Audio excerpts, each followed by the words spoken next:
Good afternoon, everybody. This is Donnie with Standing Goats Rescue. I am at the future location of our home and a new paradise for our goats, and eventually a Sasquatch free zone, I hope. All right, there's the entrance gate. We came in the other day, Kim and I and Rosie. Excuse me. All of this right here was heavy growth. It was like this over here. I left this little holly bush, but I've been just pushing, clearing stuff. I'm going to take that blackjack oak right there. I'm going to take it down. They're real prone to disease. I'm going to leave that little holly group right there. But I've been clearing this for the front yard. This is where the dogs, they'll have their area up here where they can run. Our home is going to sit out here. I cleared this area. I had to bury some trees and a bunch of brush. That's what that dirt pile right there is for. And this is the type thing, this place is covered in trash. It is horrible how much trash is out here from the previous owners. There's some more, but it's all over. It's all up in the ground. I don't believe they had trash pickup, and you can see the water sprinkler. There's a piece of glass. There's junk like that the entire property. Excuse me. But I wanted to show you guys. I have articles. I am going to be doing some articles today. Another little bottle. Found a bunch of these. Here's just some of the trash that we had collected. Yeah, these little white poles with the pink ribbon on them.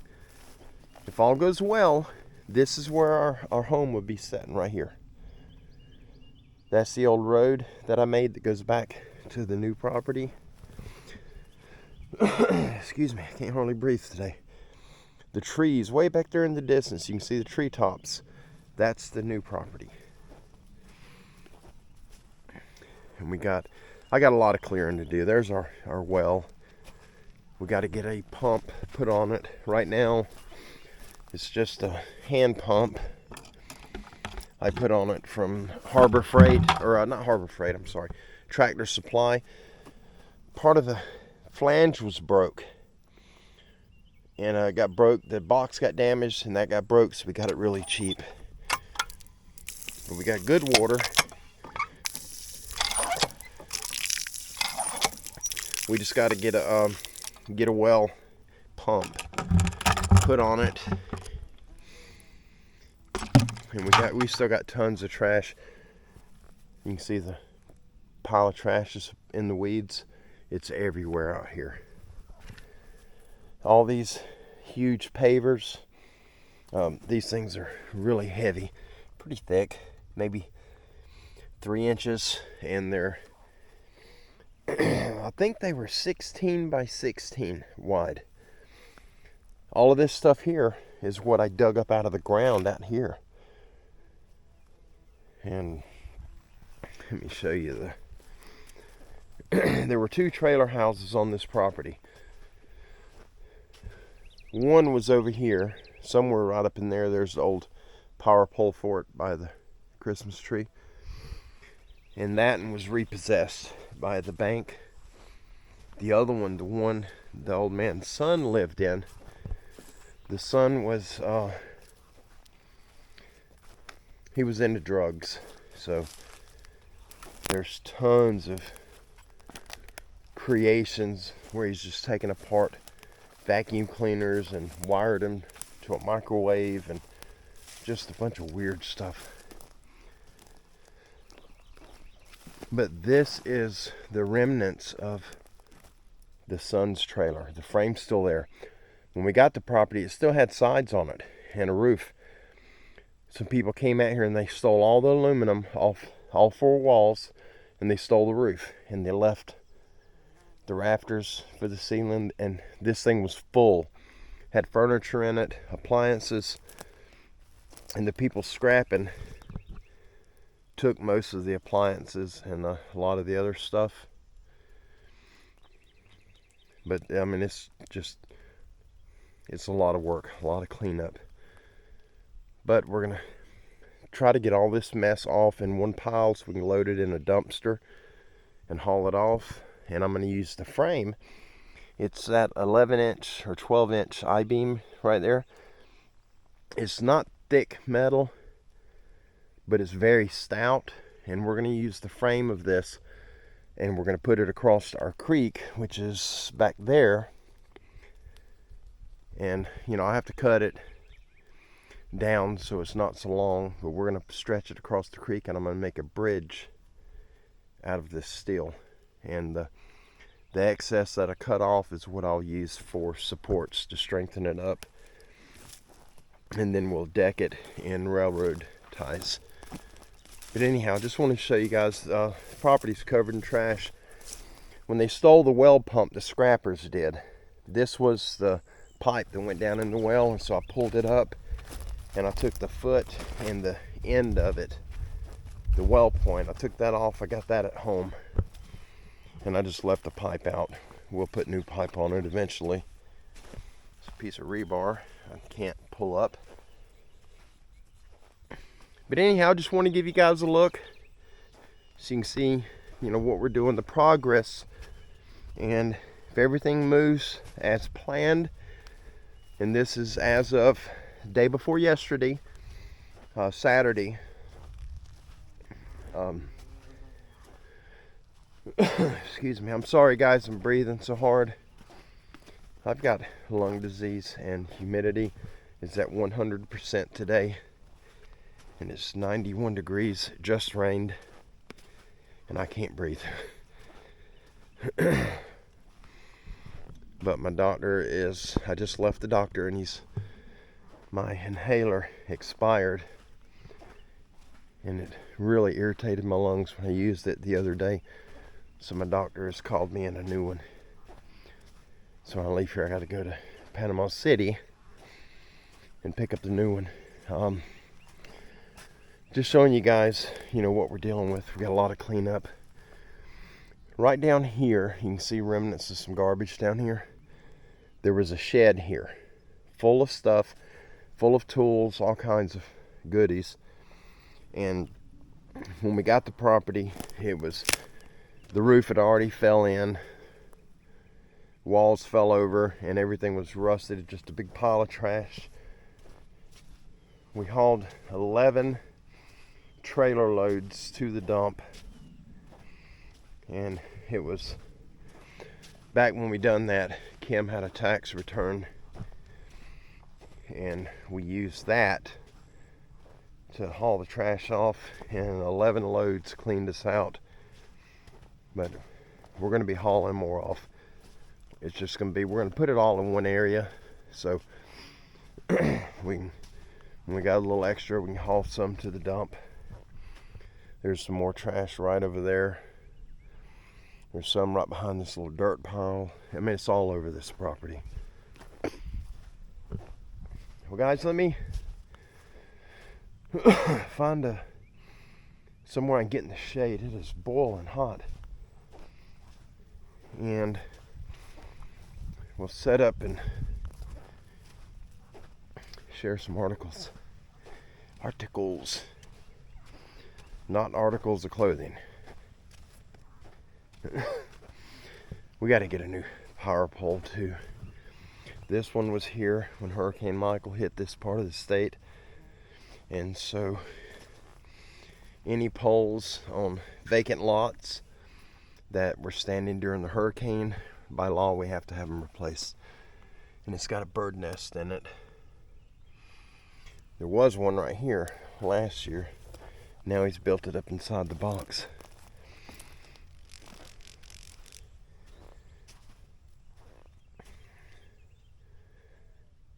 I don't know why somebody would just dump trash all over their property, but that's exactly what they were doing.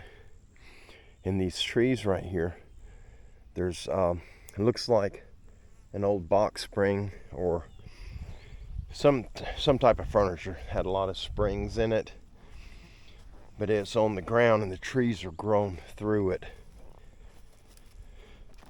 And some of the metal goes through the heart of the tree, and so I don't know how I'm going to get it up. I think we're just going to push the trees over. This one here, yesterday I trimmed a bunch of limbs off of it so that we can clean it, because these limbs, they were laying on the ground out here. I mean, it looked really bad. The hurricane whipped this thing.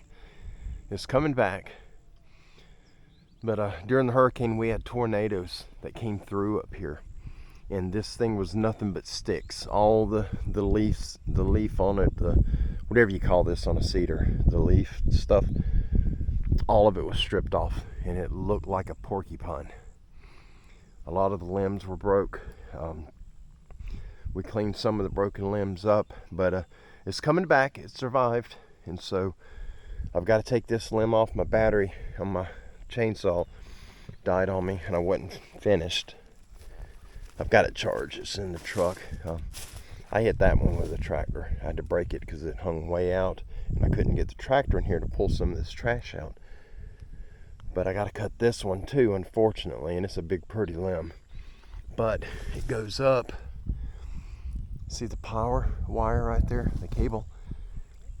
It's sort of weaved between the limbs up there, and the power company is not going to go for that. So if they come, what they told us when I talked to them about it is they'll just cut the tree down, and I don't want to kill the tree. It's leaning from the tornado that hit it. It's leaning quite a bit actually, but that's all right. There's an old game trail right here. Back down here, I was sharing articles last year, I think, spring of last year, I believe it was, and something, I seen it. It was a hairy figure, looked like a bear, but I thought I seen it, when I first seen it in my peripheral, I thought it was upright, erect, like a person. And when I turned my head, I lost it, and then I seen it again, and it was bent over a second time. I don't know if it was a bear or what it was. I assume it was a bear, but it was enough. I got out of there. And so Chris is gonna help me. All of this here, a lot of persimmon trees, some pines, some oaks, and some holly. We're gonna clear this little, it's just a point, about 30 feet wide, and it comes all the way to here. We're gonna clear all of that, and around we got a few big oak trees, beautiful oaks. We're gonna clear around them so that they can thrive. And we're going to save some of these persimmon trees as well. They're beautiful trees. They do produce fruit that is edible. But persimmons they're an acquired taste. Not everybody likes them. I like them. I love persimmon. The wild ones they're unique, different flavor. These bottles, they're deep. I've removed a lot of dirt off of here. I've raked it with a box blade, and I can go down a foot and I'm still hitting bottles and garbage. There's pieces of pipe like this sticking out of the ground everywhere. Well, all right, guys, enough of the nonsense. I just want to keep you guys in the loop as we're moving forward with getting a home up here. And so I wanted to show you the progress, where we're at so far. And we're putting it right here because this is the 10-acre section that we've had for so long. And it's already got an address on it. And the gate is right there. So if something happens, EMS vehicles can get right here to us, and we can get out in a hurry if we need to. If we put the house way back there on the new property where we originally wanted to, then they've got to run power poles back there to get to us.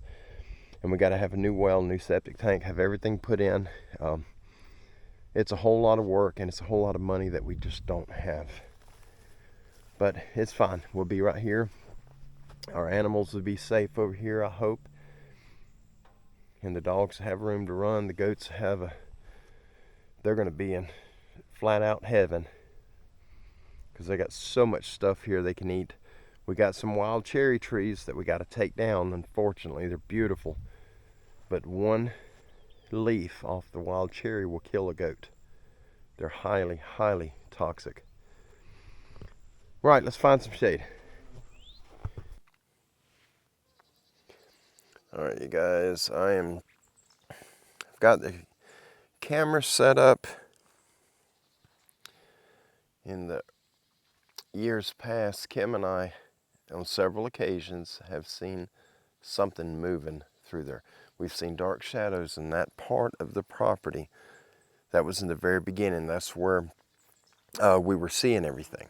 That's where sort of us being introduced to these beings, being in this area, was sort of right there. That's kind of the beginning of it. So I've got the camera mounted using the wireless microphone, and I'm going to walk back up to the truck. I'm about 50 feet from here, and we're going to do this. So just keep your eyes open. I wonder if I can zoom this in any. I don't know if it's going to allow me to. I can pull it up a little bit. Yeah, I'm not going to go no closer than that. Just keep a sharp eye peeled off in the brush back there, because you can walk in there right now and it feels like you're being watched. We haven't seen anything yet that we can positively ID as one of the big guys, but we've seen very dark, tall figures moving through that stuff. And that's I believe it was about a year ago, I was in there and I found all the bone piles, and then something was breaking. You could hear the footsteps where it was breaking limbs coming toward me at one point, and then it turned. It sat there, it went quiet, and then it turned around and it took off and went back toward the west. The camera is facing just about, let's see, due north, be right through there is due north, that way. So that is sort of north by northwest. Well, okay, I'm gonna go up here and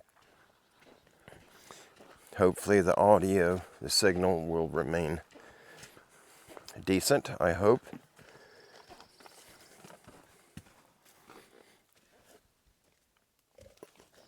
All right, get these goofy glasses on. Probably going to get a headache from these things, but I have not received my new glasses, my lookers, yet. Hopefully they'll come in the very near future, maybe this week. That'd be beautiful. Sorry about my voice sounding a little messed up. My sinuses are boogered up. Excuse me. All right. This one is titled The Night Encounter with the Yeti While Hunting Yellow Frogs. The date is June of 1958 on the Choyang River and Valley of Nepal. The information source is eyewitness testimony from the 1957 Slick Johnson expedition to search for the Abominable Snowman in Nepal, and information from Peter Byrne and the North American Newspaper Alliance. Guys, I'm so sorry about that. I'm having a difficult time breathing today. All right, the preface reads, the names for abominable snowmen vary from location to location throughout the Himalayas, and they refer to various species or types of these beings. Some large and some smaller, some apish, monkeyish, and some more human. All the names refer to basically a man-like creature or man-like being. There is a wealth of information on the form and behavior of these creatures to be gleaned from all the native peoples from the western border of Sikkim in the east to the feet of the Pamirs in the west throughout the Himalayas. Guys, I got to move this microphone. Might make a little noise. I apologize. Oh, I know that was loud. I'm sorry. It's got a magnet on it. A very powerful magnet. And I went to stick it to my truck and it snatched it out of my fingers when I got about I guess a half inch from it, and it just slammed itself against the truck. I'm sorry. Okay, where was I at? Practically nothing of this had been recorded in the West simply because nobody realized that there was more than one abominable snowman. And even when they did aspire to this obvious conclusion, they simply could not stomach more than two types. Other types include the mighty Ginsung, Zatu, meaning hulking thing, Tak, Mete, Kung Lu, or the little lowland Telma. It was George Russell who first spotted a separate species or type, and due to his long experience in collecting animals, prompted him to concentrate all of his efforts on it, and down in the forest too. The results are, in the words of Peter Byrne, deputy leader of the 1957 Slick Johnson expedition to search for abominable snowmen in Nepal.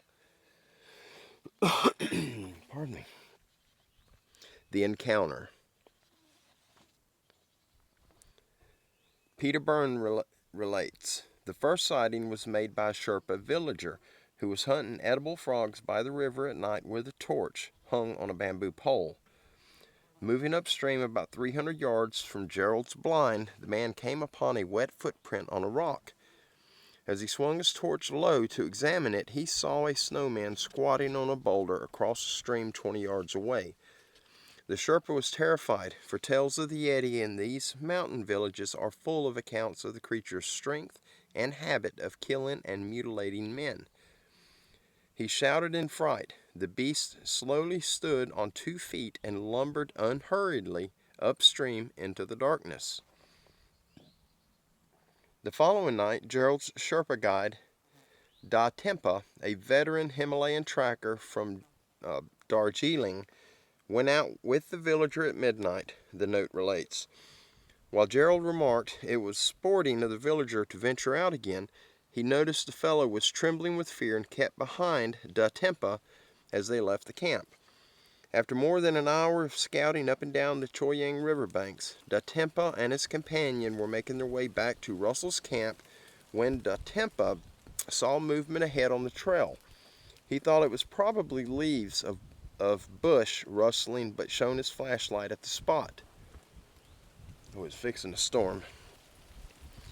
There, not more than 10 yards away, stood a small ape-like creature, the snowman. The snowman advanced deliberately toward the light, and Da Tempa turned and ran. Next morning, Gerald said he found 4 very clear footprints in the gravel trail which he photographed.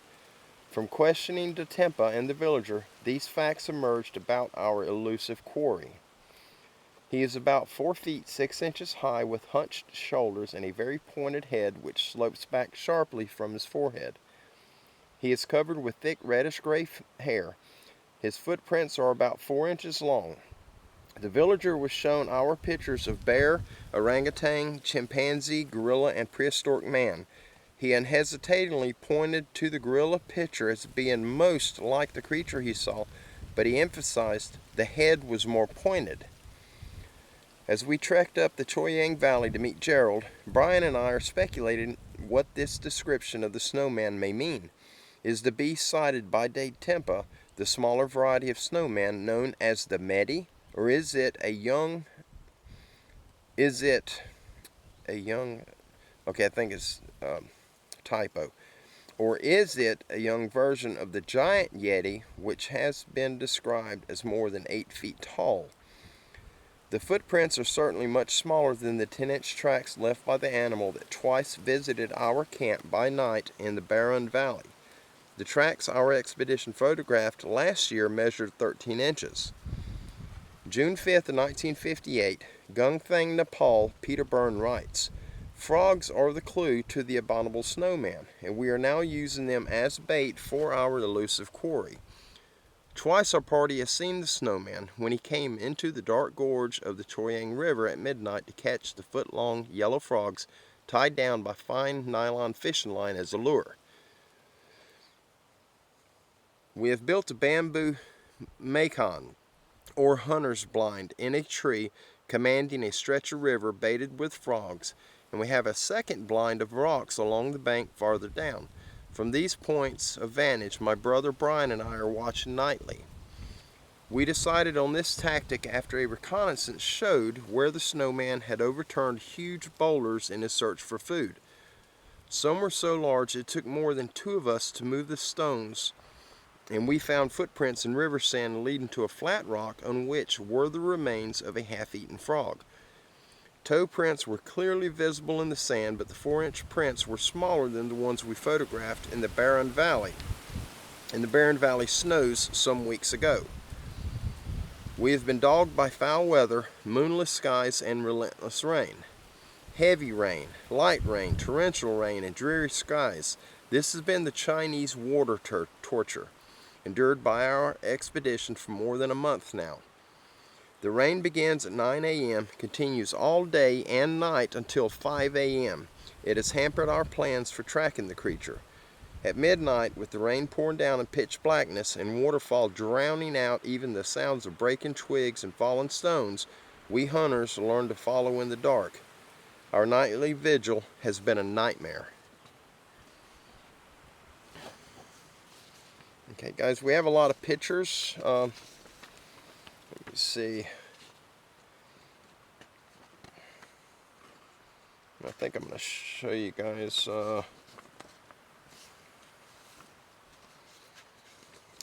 Yeah, let me walk over to the camera. I want to show you guys the pictures. And then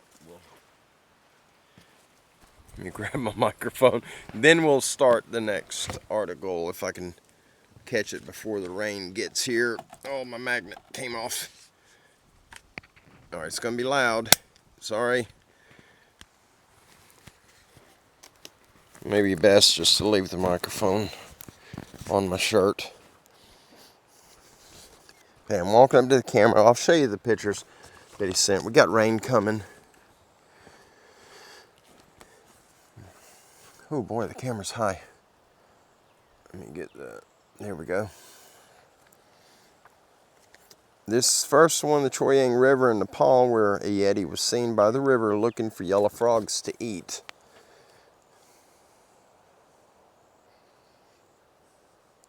The weather's fixing to get bad, so I'm not going to hold these up long.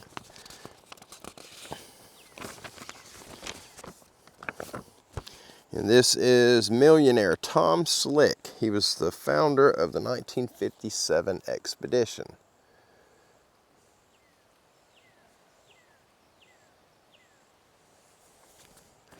Yeah, we got bad weather coming again.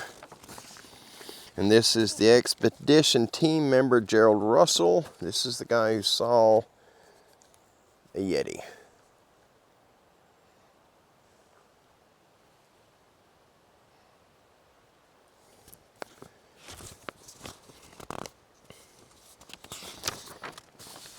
And this is Deputy Expedition Leader Peter Byrne with a Bigfoot cast. I don't know if this is the cast of the same creature. Where are we at? Sorry guys, I'm trying to do this on a very small LCD screen. It's about 1.25 inches, maybe about 1.25 inches. I gotta wipe this lens, I'm sorry. I didn't realize there's sand all over it.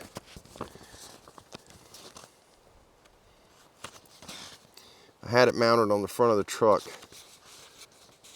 few days ago, and I was going down the road at the pig lease, and a limb or something hit it, and it broke the mount the camera was on, and it kind of bit it. All right, here's the base camp near the Choyang River in Nepal for the 1957 Slick Johnson expedition to find the Abominable Snowman.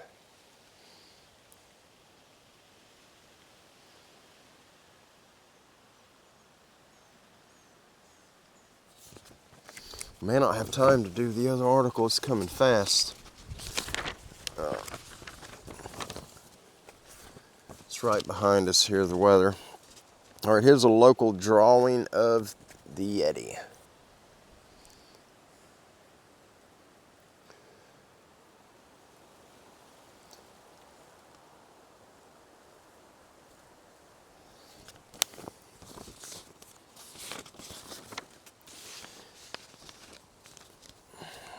Here's a 1957 Hammer film based on the 1950s expedition.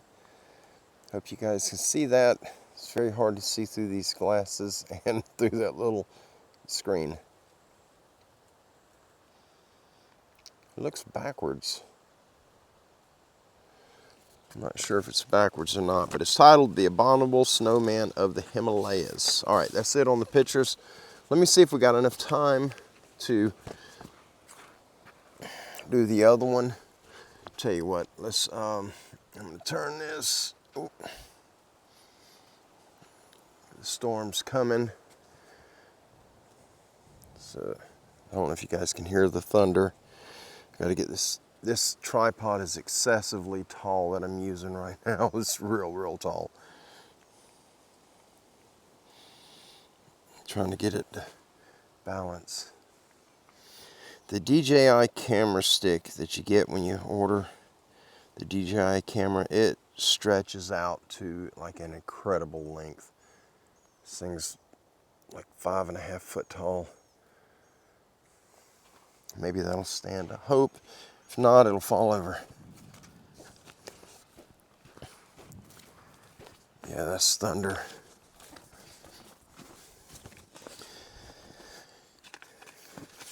Guys, I apologize for being unorganized and getting this done.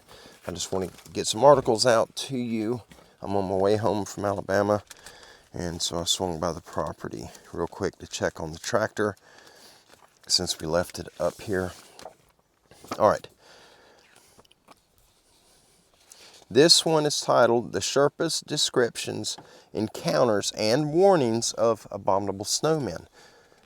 The date is early 50s. Locations, Himalayan mountains in Nepal and Beding, Nepal along the Rolling River.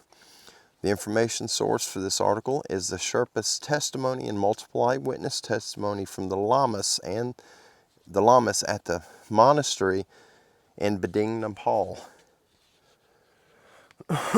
Pardon me. The preface reads, most stories and encounters about the abominable snowmen come from a single group of mountain people in Nepal called the Sherpas, along with lamas or priests at monasteries through other local natives do report encounters in the lower elevations where vast forests are located. The tough Sherpas live in these higher mountain elevations all year round. Though the air is thin with low oxygen, it doesn't bother the Sherpas. They've been breathing the air all of their lives. These expert climbers know the area better than anyone else, along with the animals that live there, including the various types of abominable snowmen. The Sherpa word for the snowman is Yeti, which can mean one of three things. One that lives among the rocks, magical one, or one that eats everything. Put all three together and the description seems to fit these creatures. The physical features. What the creatures look like. Some are tall as a human, around 6 feet.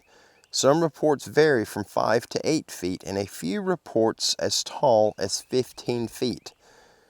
The creature's long arms dangle from its body with the hands reaching to or past the knees. All agree it has no tail. However, in a rare case dating back to 1953, 2 American doctors heading south through Gosankund Pass in Nepal on their way to Kathmandu were attacked by an angry tribe of fanged 5-foot-tall Yetis who appeared in the mist on a high mountain trail. Eyewitnesses don't agree on the color of the creature's hair. Some report red, gray, black, or white. It also has an unbearable odor, and that is why they call it abominable. The creature's head is dome-shaped, with a point at the top. Long hair hangs around its hairless face. The face can look almost human on some of these creatures, and that's where the similarity ends. It has a wide mouth with large teeth and in some cases long front fangs. Legend says to beware of the snowman's eyes, which are large, deeply sunken, and frightening. They glow like red-hot coals, and some even believe if you look into the eyes of the Yeti, you will die. Sherpa children are warned to be good, or the snowman will come to get you. Stories about these terrible beasts are passed from generation to generation. When the creature is angry or startled, it can make a frightening sound. It cries with a long, high-pitched whistling sound that can be heard for miles, and there may be multiple creatures heard from surrounding mountain slopes. The different types.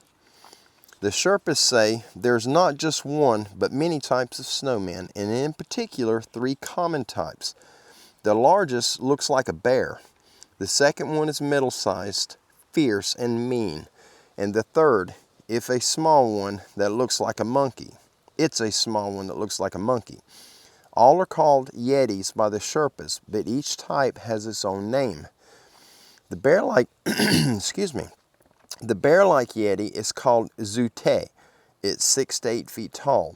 Sometimes it walks on all fours, has very long claws and shaggy hair. Although mainly a plant eater, Zute has also been known to kill and eat animals. The middle-sized Yeti is called the Maite, which means the ape that preys on man. It is as tall as an average man, about 6 feet. It walks on 2 legs and is said to be the meanest beast in the Himalayas. The teeth of the Maite are large and square, and some claim to have seen this beast with 12-inch long fangs. It has shaggy black or red hair and a pointed head. When people speak of the Abominable Snowman, the Maite is probably the type they mean or envision. The smallest Yeti is called the Telma, which is about the size of a 15-year-old human.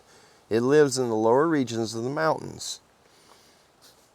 Sherpas encounter a goat-eating, whistling Yeti. One time, 2 Sherpas were on the way back home to their village when they were stopped dead in their tracks. They were on the path. There on the path ahead of them was the creature.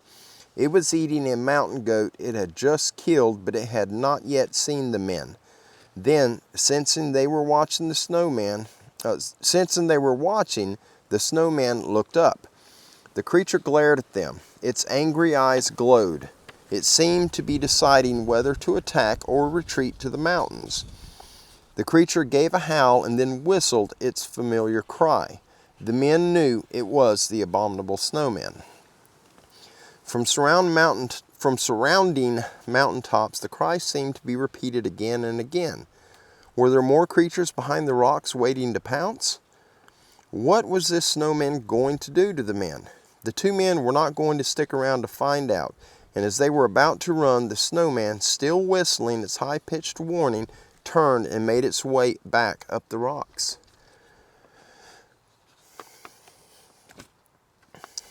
Monastery lamas, the priests, have surprise visitors. In the high mountains of the Himalayas in Nepal is a village called Beding. There had been one winter when the snowfall was very heavy. It was the coldest and most bitter winter any of the villagers could remember. It was not the snow or bitter cold, however, that upset the villagers. It was the Yetis. Several had been lurking around close to the village, and many people were frightened. Throughout the winter, snow was piled deeply on the mountains around the village. Then one day, the mountains above the village could no longer hold their heavy load. An icy white avalanche, tons and tons of snow crashed down the slopes. The village was almost completely buried, and many villagers were killed. A strange quietness spread over the village after the roar of the avalanche stopped. That night, the quiet was broken by eerie cries that echoed through the village. High whistling sounds stabbed through the darkness. Who or what was making this horrible noise? The next morning, the villagers found large footprints around the village. Were the Yeti also terrified of the avalanche? Were they seeking safety in the village? No one knew, because no one had seen even one snowman by morning, and the Yeti seemed to be gone. There was also a monastery in Beijing where religious men, called lamas, lived, and a few nights later, as it began to snow, the lamas were praying in their monastery. Suddenly, 2 Yetis approached the monastery and walked slowly around the building. One even walked up and touched the building. Hearing noises, the lamas looked up from their prayers, and there, at the window, were 2 horrible creatures, the Yeti. It looked as if they were about to climb into the window. The lamas were scared, so they quickly grabbed the cymbals they usually played in their prayer service. The lamas banged the instruments together and made as much noise as possible. Fortunately, the Yeti backed off, screeching their horrible cries as they ran. The lamas' quick thinking may have saved their lives.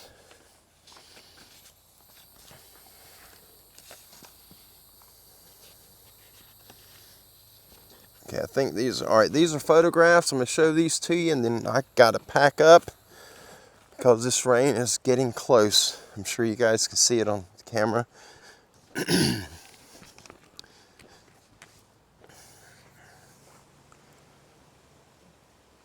Let me, I'm going to zoom out a little bit.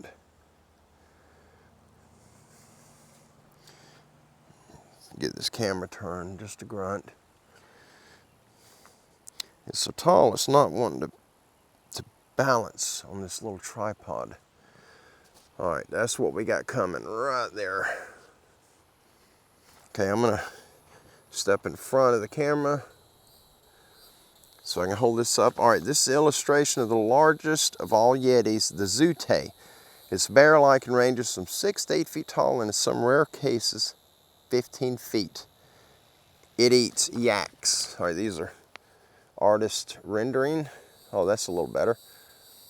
That's why it was hard to show them the pictures a minute ago, because of the zoom. All right.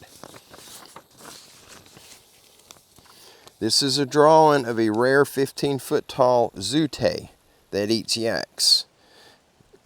My camera's about to fall. I'm trying to balance it with my foot.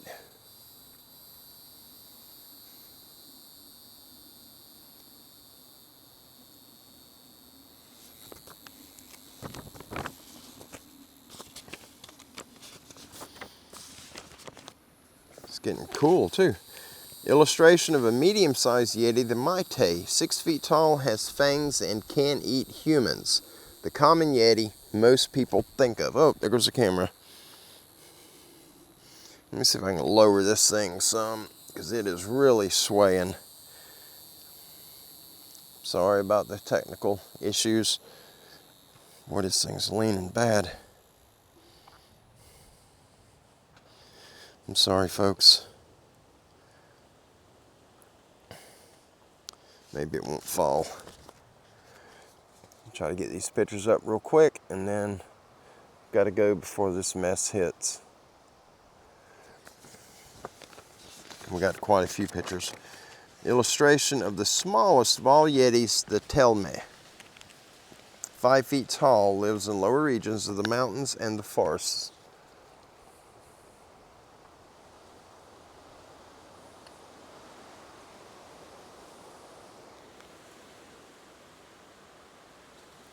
Sounds like a tornado.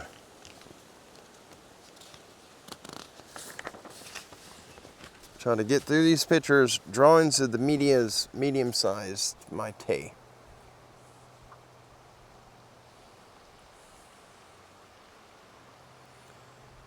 Camera's rocking. Hope it doesn't fall. This is the Yeti Maite with front fangs. This is going to be hard to see. Very blown out picture. Maybe if I hold it back. I don't know. Yeah, the weather's getting creepy, you guys. Alright, this is Yeti tracks from the southern Tibetan rim on the Eric Shipton expedition in 1951. That's pretty cool. If you guys can make them out.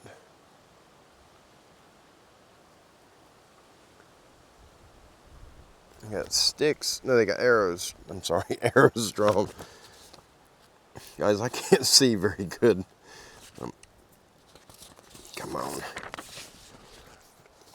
Here's the Himalayan mountain town of Bading in Nepal, the site of the avalanche, and the two Yetis trying to get into the monastery to the priest, to the lamas.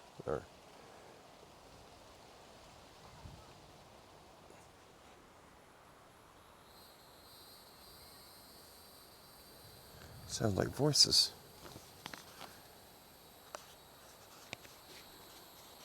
There ain't no houses back there, you guys. There's no roads, no houses. It's all woods for miles. The village of Bading, Nepal, where the Yetis lurked.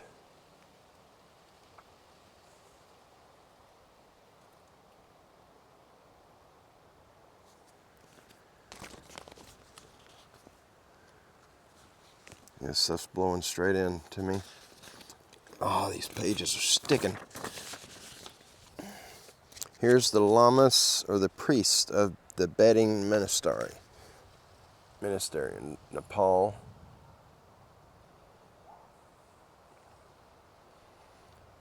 That was like a chirp. The lamas banged cymbals as the Yetis almost came through the window, and all of the stuff that's showing these creatures, it's all drawings, artist rendering.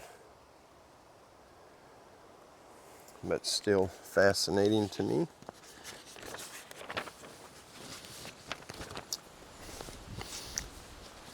Yeah, you guys, there's no way I'd ever be able to do this out here through emails. There's no service out here, no internet. You can make and receive calls and you can get text, but you're not going to get online with it. If you get up by the gate, there's a spot up there near where I cleared that sometimes you can get 2 bars of signal. That's it. But outside of that, there's no signal. Oh, I'm sorry guys, come on now. There we go.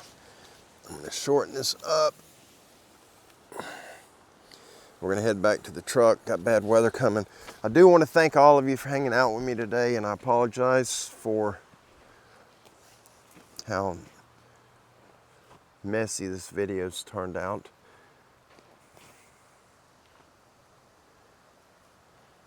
The dark clouds up top are blowing toward the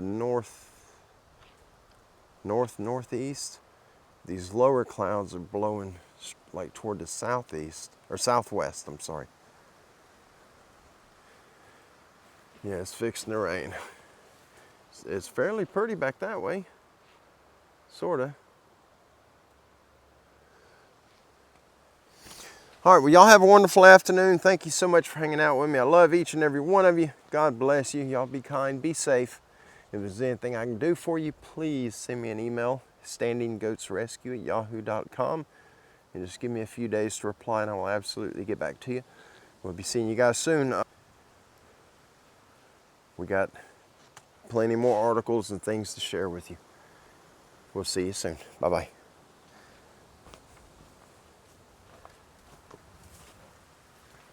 It's coming.